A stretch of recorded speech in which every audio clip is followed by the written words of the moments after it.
Umakanta academy ইংরেজি মাধ্যম বিদ্যালয়ে মঙ্গলবার অনুষ্ঠিত হলো 53তম রাজ্যস্তরীয় বাল বৈজ্ঞানিক প্রদর্শনী। প্রদর্শনের উদ্বোধন করেন বিজ্ঞান ও প্রযুক্তি দপ্তরের মন্ত্রী অনিমেষ দেববর্মা। রাজ্যস্তরীয় বাল বৈজ্ঞানিক প্রদর্শনী শুধুমাত্র একটি প্রতিযোগিতামূলক অনুষ্ঠান নয়, বরং এটি ভবিষ্যৎ প্রজন্মের মধ্যে বিজ্ঞান মনস্কতা, যুক্তিবোধ ও উদ্ভাবনী চিন্তার বীজ বপনের একটি গুরুত্বপূর্ণ মাধ্যম। বর্তমান সময়ে যখন কৃত্রিম বুদ্ধিমত্তা, পরিবেশ সংকট ও প্রযুক্তি নির্ভর জীবন ব্যবস্থার দ্রুত পরিবর্তনশীল, তখন ছোটবেলা থেকে বিজ্ঞান চর্চায় যুক্ত হওয়া অপরিহার্য হয়ে উঠেছে শিক্ষার্থীদের জন্য। খুদে বিজ্ঞানীরা বইয়ের গণ্ডির বাইরে এসে বাস্তব সমস্যার সমাধানে নিজেদের ভাবনা ও সৃজনশীলতা তুলে ধরার সুযোগ পায় এই ধরনের প্রদর্শনীর মাধ্যমে। স্পেশাল সেক্রেটারি সাহেব বলছিলেন, across Tripura from all mediums they have come to participate in this exhibition. আমার কাছে সায়েন্স এক্সিবিশন, এই যে প্রদর্শনী, এই প্রদর্শনের একটা গুরুত্ব আছে। I really encourage SCRT, school education department, all other related department to have exhibition. কেন এটা বলছি? এক্সিবিশন জিনিসটা হলে পর ছাত্রছাত্রীরা ইন্ডিপেন্ডেন্টলি তারা চিন্তা ভাবনা করার সুযোগটা পায়। আপনারা যে ক্লাসরুমে তাদের পড়ান a+b² তখন স্টুডেন্টদের আর কোনো সুযোগ থাকে না। বাট এই যে প্রদর্শনীটা হবে, মডেলটা তৈরির ক্ষেত্রে ইন্ডিপেন্ডেন্টলি তারা চিন্তা করবে, টিম ওয়ার্ক কী করে করতে হবে সেগুলো নিয়ে তারা চিন্তা ভাবনা করবে। It is learning through team work and curiosity. এই যে জানার যে একটা আগ্রহ, আবিষ্কার করার যে একটা আগ্রহ, এই আগ্রহটা কিন্তু প্রকাশ করার একটা সুযোগ এই ধরনের এক্সিবিশনেই হয়ে থাকে।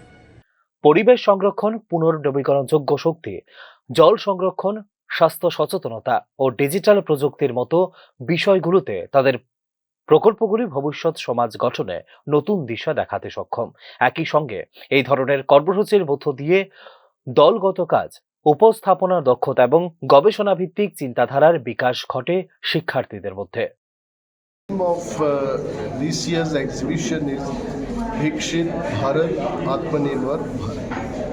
If really we want to become Atmanirbhar, we have to give priority to science, technology, engineering, and exactly at this state level, the science exhibition is happening here.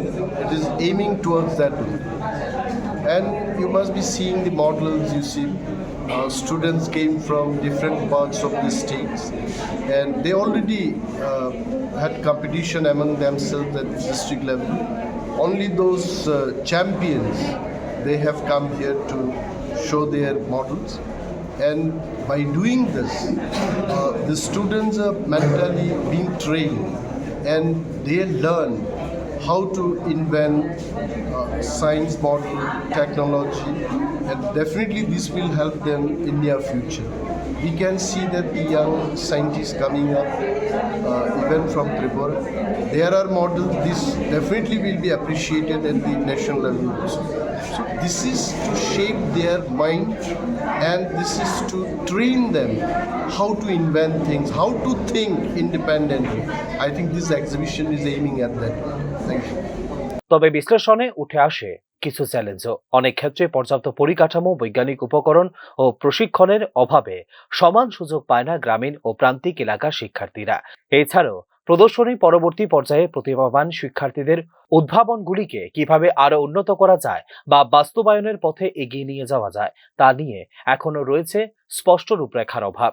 তবে সার্বিক পরিস্থিতিতে তৃণমূল পর্যায়ের শিক্ষা ব্যবস্থায় রাজ্যস্তরীয় বাল বৈজ্ঞানিক প্রদর্শনী একটি ইতিবাচক ও দূরদর্শী উদ্যোগ। তবে এই উদ্যোগকে আরো ফলপ্রসূ করতে হলে গ্রামীণ শহুরে বৈষম্য দূর করা, নিয়মিত বিজ্ঞান কর্মশালা আয়োজন এবং নির্বাচিত প্রকল্পগুলিকে গবেষণা প্রতিষ্ঠান বা শিক্ষা ক্ষেত্রের সঙ্গে যুক্ত করার প্রয়োজন রয়েছে বলে মনে করছেন শিক্ষা অনুরাগী মহল। তবেই সত্যিকার অর্থে ভবিষ্যৎ বিজ্ঞানী ও উদ্ভাবকদের প্রস্তুত করার একটি শক্তিশালী মঞ্চ হয়ে উঠতে পারবে এই ধরনের কর্মসূচি। Bureau report.